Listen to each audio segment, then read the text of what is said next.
Hello and welcome to the Wicked Webs We Weave podcast.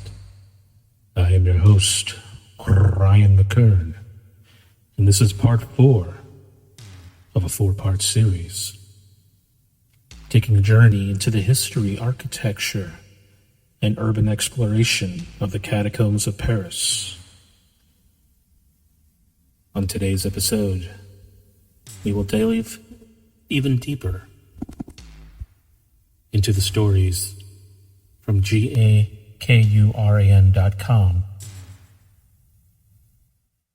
and his exploration of the catacombs, the intrigue and fear. Warm yourself next to the proverbial fire, my friends. Sit back and dwell in the darkness. And thank you for joining me in the Wicked Webs We Weave.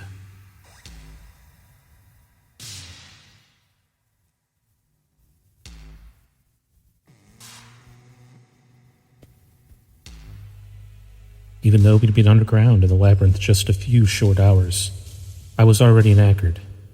We had crawled through leaky chapteries and a room full of curious cubic stones just to get here, but now, sitting in the dim, flickering light of candles and chatting with my new friends, I found myself surprisingly relaxed. The guys pop open a wine and bring out some French biscuits. Delicately sweet with a chocolate center. I can't get enough of it. This room is a little like La Plage, lots of colorful graffiti, several large chambers, and a rest area consisting of an iron door for a table and large rocks for seats. Tomas put on some techno music from his phone to kill the background silence, and we toasted each other. French wine is good, très bien. I usually don't drink the stuff at all, but I could get used to this. Around my third cup, I'm starting to feel the effects and hold myself back. We all laugh while Tomez tells a story about when he was drunk and lost in the catacombs himself. Another time, he and a friend had come across an intoxicated old man on the verge of passing out. He was just sitting there and waiting by the light of his last candle, hoping somebody found him and helped.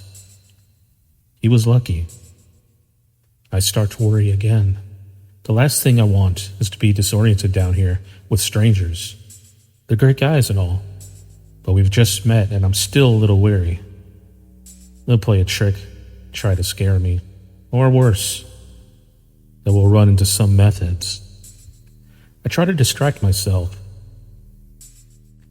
with the notion, thinking to himself, why haven't we seen any bones so far?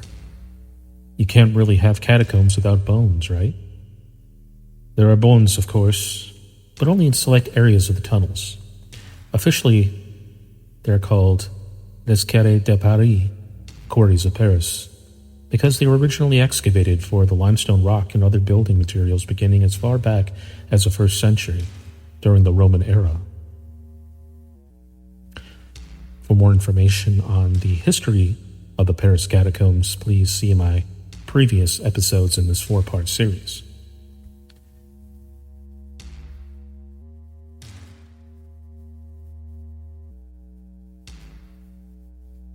The quarrymen with little light, by far one of the most feared conditions, was quarrymen blindness, where the workers would lose sight through years of working in the dark.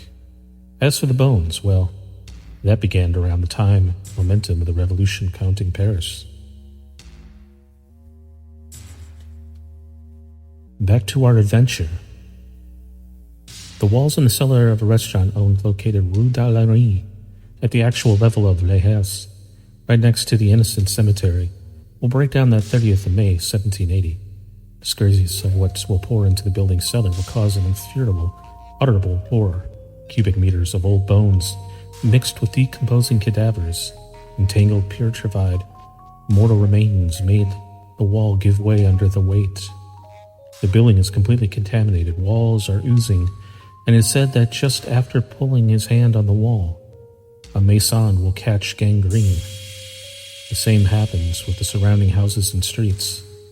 This cemetery, like all others in Paris, is a big mass grave located a few meters from apartment buildings, literally placed side by side with cemeteries.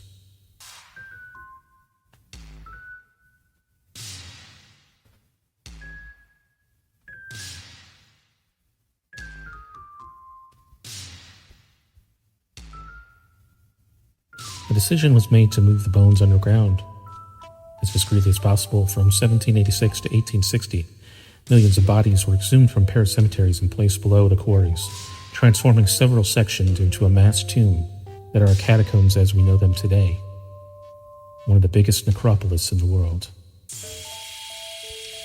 Before going to the ossuary to see some bones, we had several other places on our visiting list.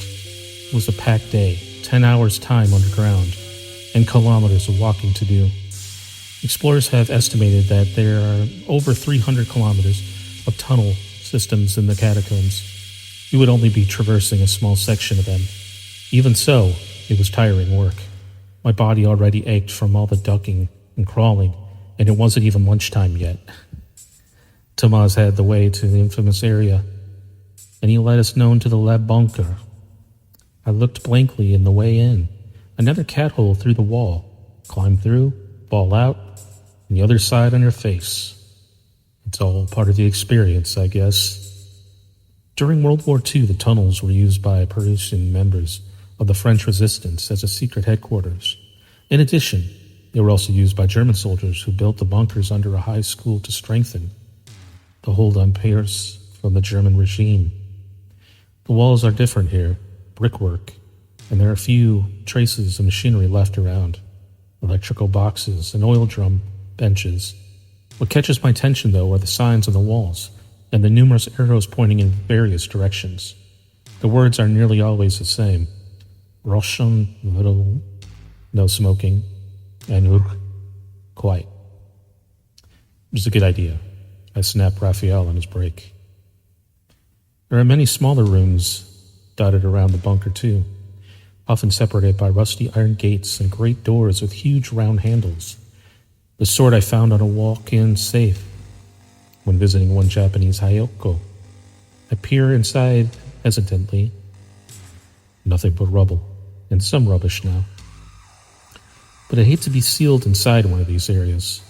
Some lead to storage chambers of sorts, others to further passages. Were these doors to keep wandering people out of the German bunker, or to keep someone else in? The bunker alone is big enough to keep an explorer occupied for hours. But we have to press on. Thomas tells us of a secret chamber just south. It is known as La Fontaine de Chartres, the Fountain of Chartres. In Chartres, it's one of the last vestiges of the monastery of Paris, built after the disappearance of the Order of Catholicos monks, whose numbers dwindled greatly during the French Revolution.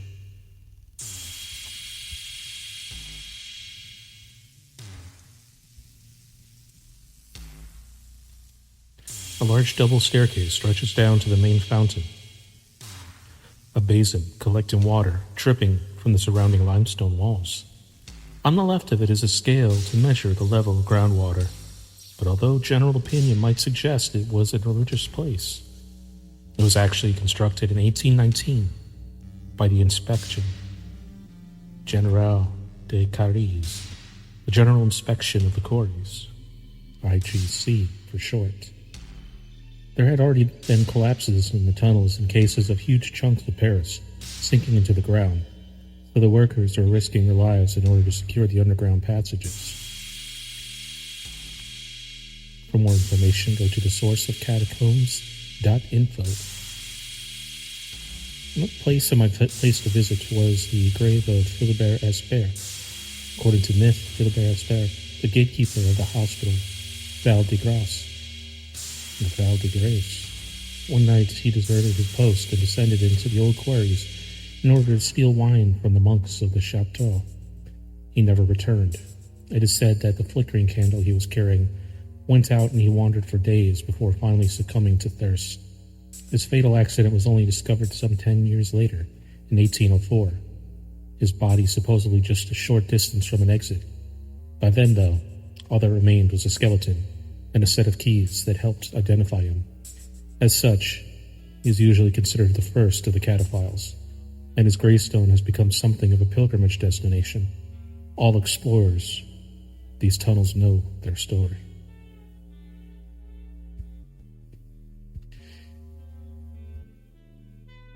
This recollection of the story of Philibert Gaspard is also taken from Gakuran, or GAKURAN.com.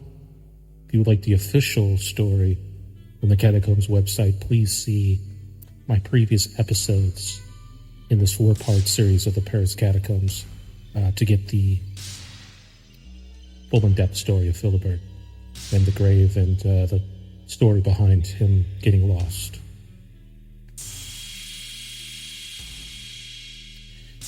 Back to the story.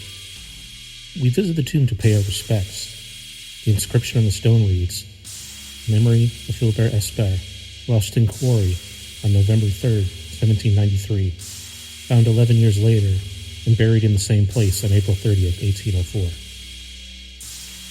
There are still some inconsistencies in the story, but a man with a remarkably similar name and circumstances disappearing for 10 or so years, Philibert Gaspard, seems to match.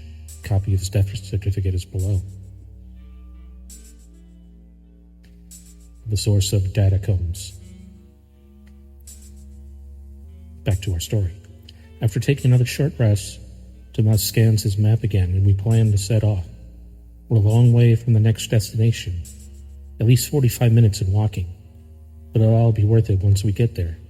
Tomas begins to tell us a bit about the lower levels of the catacombs. We're down perhaps 30 feet at the moment, but allegedly, other parts go down well over 100 feet. Some people whisper that there is containing a gateway to hell, much like its depiction in the movie As Above, So Below. I'm skeptical, writes the author of this story, but overwhelmed by an intense curiosity. We pass one of the foot ladders stretching down to a lower level, but don't stop. This isn't the right place. And we have no time to be splashing around in flooded passages that are largely uncharted. Instead, the final part of our journey awaits at Le Carrefour des Morts, the crossroads of the dead. Time to head deeper inside.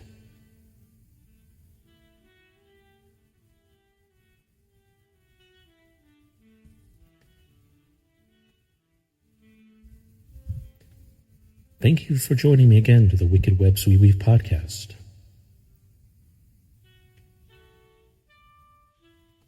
This was a 4-part series, but the story that we are reading here and the adventures of the many layers of the catacombs is very vast and deep, much like the lore itself of the Paris catacombs. If you would like to hear more, please leave me a comment or a like and subscribe to the page. I would like to continue the series on the Paris catacombs, but I would also like to know if you're enjoying this or if we should move on to other subjects. Either way, let me know. You can let me know via the comments of YouTube videos or on Twitter at the Wicked Webs Pod, Instagram at Ryan Mckern, or our Facebook page for the Wicked Webs We Weave podcast. We are also on TikTok at Ryan Mckern, which is completely the Wicked Webs We Weave content. And you can also find me there and leave me a comment of what you would like me to cover next. Thank you again for everyone who subscribed. We're reaching 200 on YouTube, and we're over 1,000 on TikTok, and it just means the world to me. Thank you so much. I love doing this, and it's great to know that we have some people out there that enjoy hearing this. So I appreciate you, every one of you. It means the world to me. And we shall depart the catacombs before we venture further into the deep hell, ossuary, and beauty. And until next time, mon ami, au revoir.